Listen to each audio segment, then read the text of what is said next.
Hi everyone, welcome to another video with me, Stephanie Canada, the owner of Backroom Finds. Today we're going to be discussing devil dust, also known as the dust that you feel when you grab a garment and it feels gritty or sandy when you come away from it. Devil dust goes by a few names. There's obviously devil dust, there is death dust, then there's dust of death, and my personal favorite, Satan's shavings. Unfortunately, this is very prevalent in the vintage fashion community, and it's nasty stuff. Devil dust in the vintage fashion world is almost a death sentence for any garment that it's coming from. Devil dust is created by some part or the entire garment disintegrating. These are normally prevalent, but not always, in the 1960s and early 70s garment when the plastic industry really ramped up into making textiles. Alright, notebook. According to the Plastics Historical Society, I know, I didn't know that existed either. There are 4 types of plastics that are especially problematic as they age. Number 1, cellulose acetate. Number 2, cellulose nitrate. Number 3, polyvinyl chloride. And number 4, polyurethane. According to their website, the onset of degradation can be almost overnight, which, for those of us that love vintage clothes and sell vintage clothes, is terrifying. Now, this may seem obvious, but there are 2 main signs of deterioration. The first is going to be crumbling. This is maybe a bra pad from a 1960s swimsuit that the bra cup is falling apart on the inside and it looks sort of chunky, which is not how it's supposed to look. The second sign is, yes, that's right, deterioration or oxidation, also known as the fine particulate that you feel when you touch a garment that has this devil dust occurring. It's really not a good feeling, and it just makes your heart sad.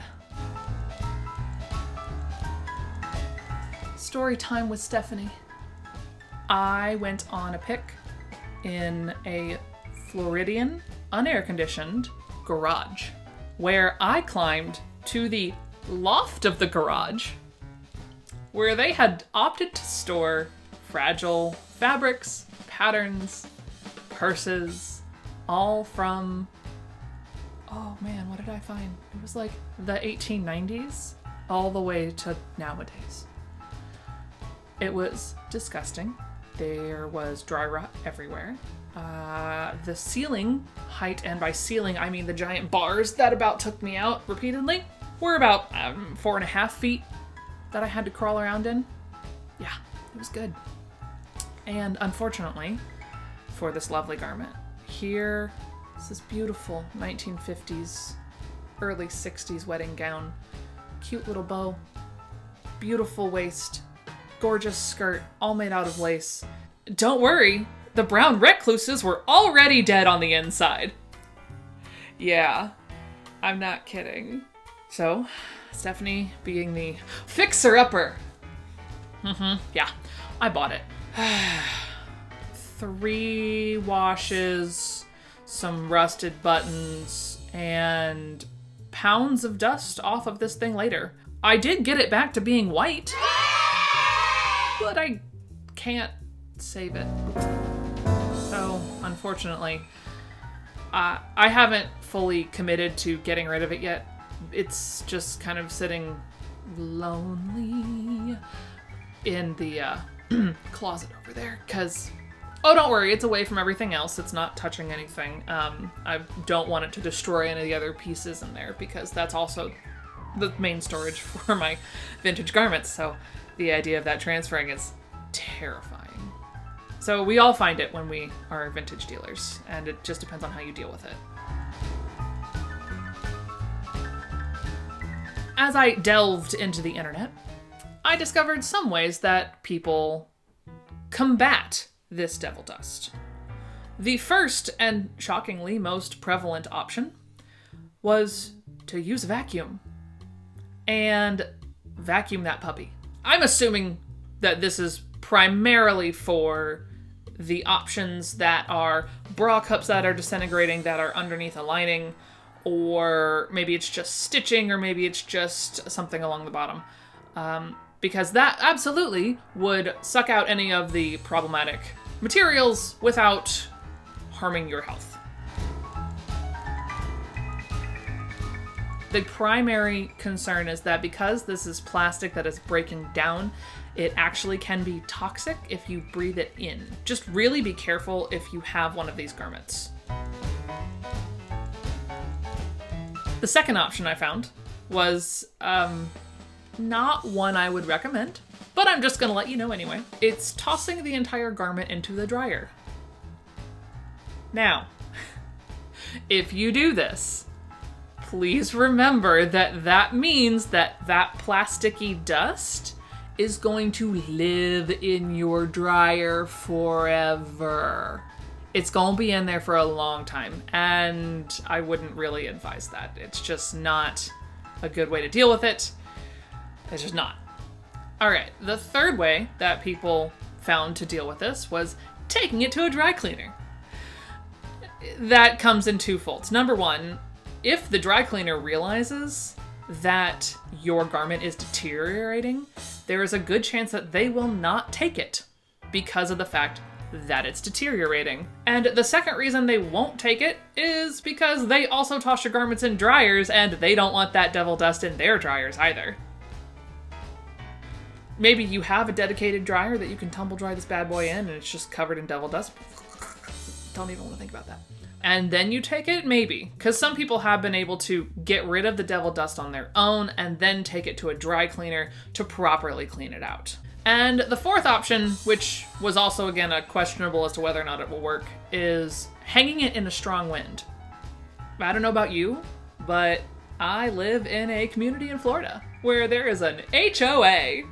For those of you that don't know, HOAs are heinous. They actually have in my HOA that I'm not allowed to have a line dry outside my house unless I petition for it.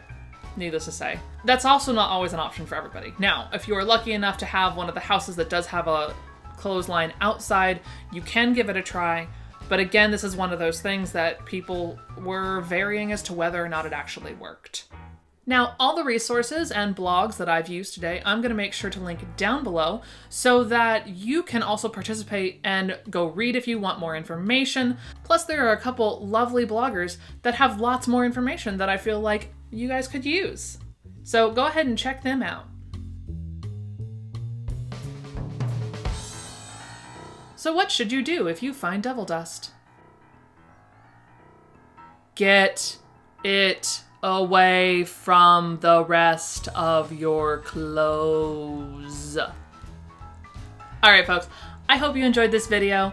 If you did, go ahead and click that like button. And if you'd like to see more of these videos, go ahead and click that subscribe button and turn on post notifications, even though we're dubious if that works. Thank you so much for joining me today, and I look forward to seeing y'all in my next video. See you next time!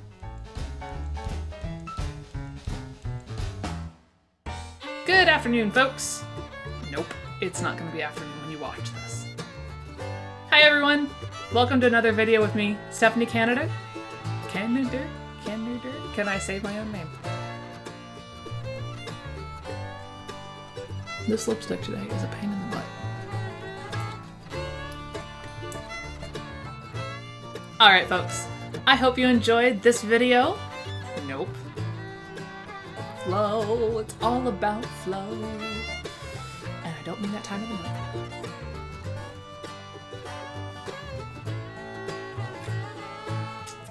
No sassy banter? The obligatory coffee sip? I mean, you kind of. No. Done. Dun dun dun. If you're wondering what devil dust is, it helps if I remember. According to their website, The onset of the God, that word.